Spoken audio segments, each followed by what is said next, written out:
Assalomu alaykum aziz obunachilarim, Begoyim oshxonasiga xush kelibsiz. Bugun sizlar bilan yana bir biskvit turini o'rganib olamiz. Bu biskvitga 3 ta mahsulot ketadi: tuxum, shakar va un. Juda ham momiqdek yumshoqqina bo'lib tayyor bo'ladi. Bismillah deb ishimizni boshlab olamiz. Birinchi navbatda 12 dona tuxumni mikser idishimizga solib olamiz. Ustidan 2 stakanda, ya'ni 400 gram shakar qo'shib, birgalikda 15 daqiqa mobaynida o'rta oborotda mikser qilinadi.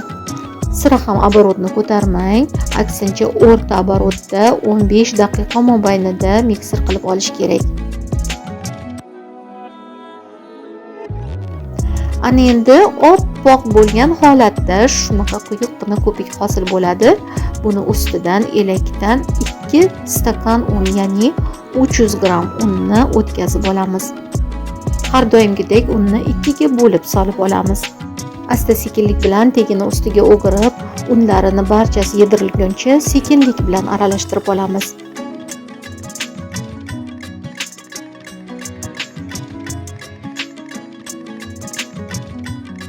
Mana biskvit xamiri tayyor bo'ldi. Endi buni falga o'ralgan qolipga solib olamiz. Mendagi qolip 28 diametrli va bo'yi ham anchagina baland, ya'ni 12-13 cm atrofidagi qolipga solib oldim.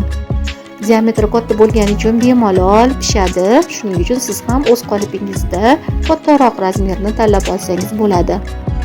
Men gaz duxovkasida pishirdim, shuning uchun haroratni 160 ga to'g'irlab qo'ydim va 1 soat mobaynida biskvitim pishib tayyor bo'ldi.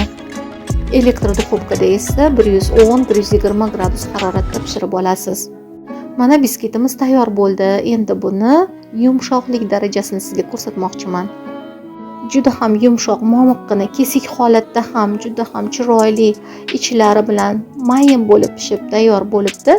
Albatta siz ham shu uslubda tayyorlab ko'ring. Tayyor bo'lgan biskvitni chiroyli qilib kremlab bezatib oldik.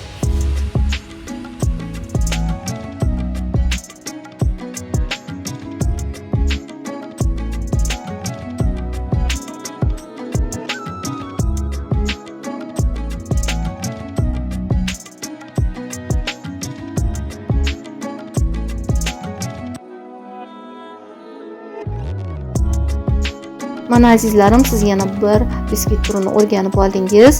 Albatta ma'qul bo'lgan bo'lsa, menga obuna bo'lishni unutmang. Kelasi videolargacha sizlar bilan g'oyibona diydor qadar xayrlashib qolaman. Xayr omon bo'ling.